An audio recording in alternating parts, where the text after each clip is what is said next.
Acts 1 to 1 to 11, and we were discussing about the basic summary of this book.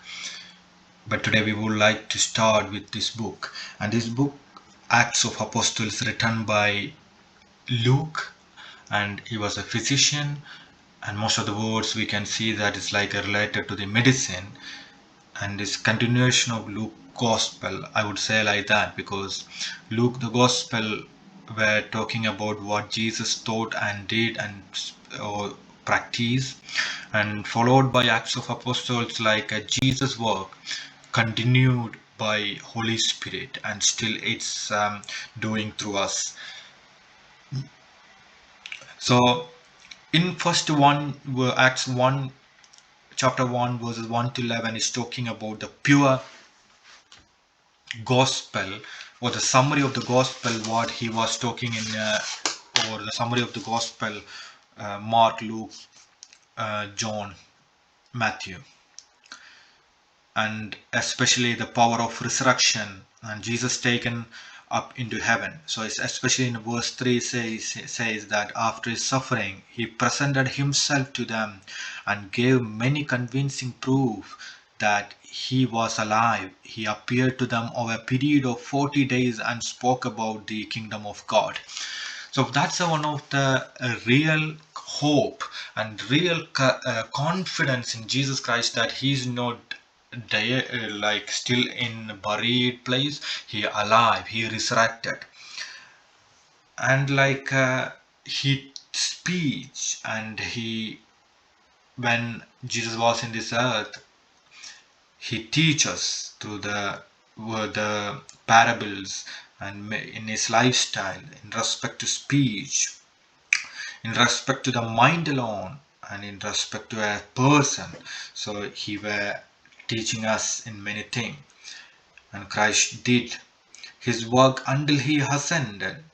After that he continued doing them through the believers by the Holy Spirit baptism they had received. The Holy Spirit is now the agent and executive of God in the earth to carry on the work that Jesus began both to do and teach. Jesus was doing and teaching, like not like a Pharisee, like only preaching, and there is no personal habit or personal lifestyle.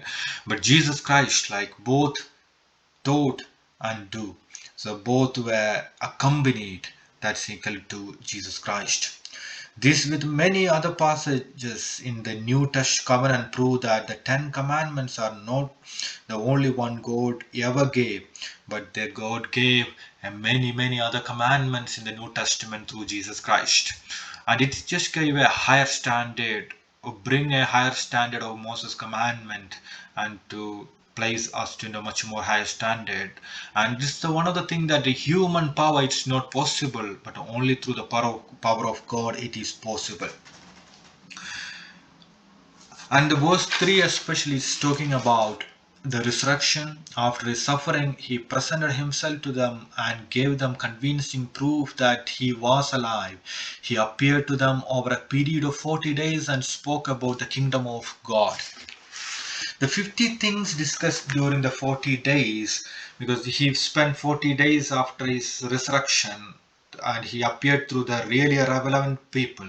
He never went to the ordinary people. He never went to the Pilate or any other Herodians, or never. He always spent with his disciple and his loved one.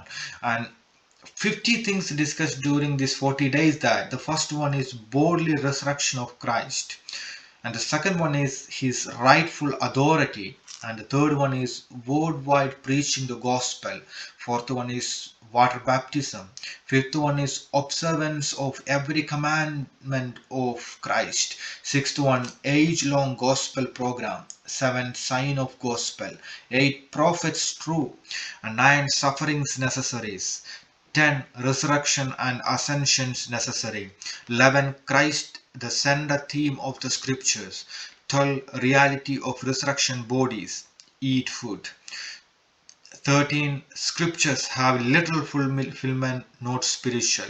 14 tarry for the acumen of power to propagate the gospel and carry a fifth one final, and 15th one is carry out the New Testament program, preach the gospel and confirm the gospel.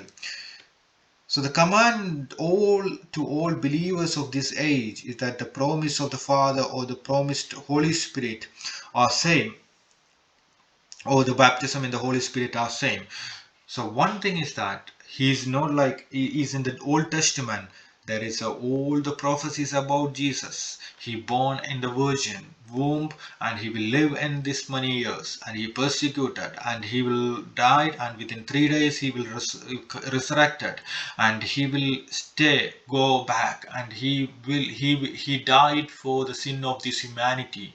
This whole thing what prophesied about Jesus was completely fulfilled, and he proven that there is a clear fulfillment of the prophecies. That's one of the best thing we can see in Jesus. Is not just give a lot of ideology or a lot of proverbs. No, he's just completely talking about himself, and he fulfilled completely that. And Christ had spoken of the spirit baptism of several occasions. And then verse we can see that the power, when the power of Holy Spirit is come upon us, they were looking intently the sky as was going. Verse 11, men of Galilee, they said, why do you stand here looking into the sky?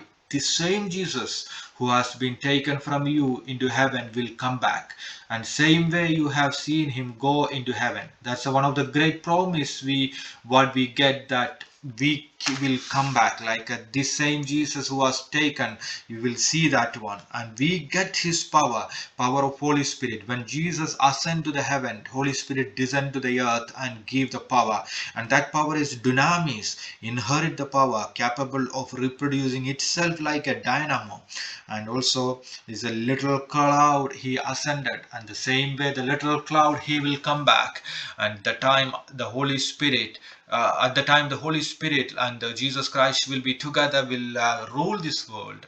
And that's one of the gospel is Jesus Christ. If anyone listening, like a very few, very first time they never experienced the Christianity, I would say, what you want to do, become a Christian. What you want to become what you want to become, follow a Christ.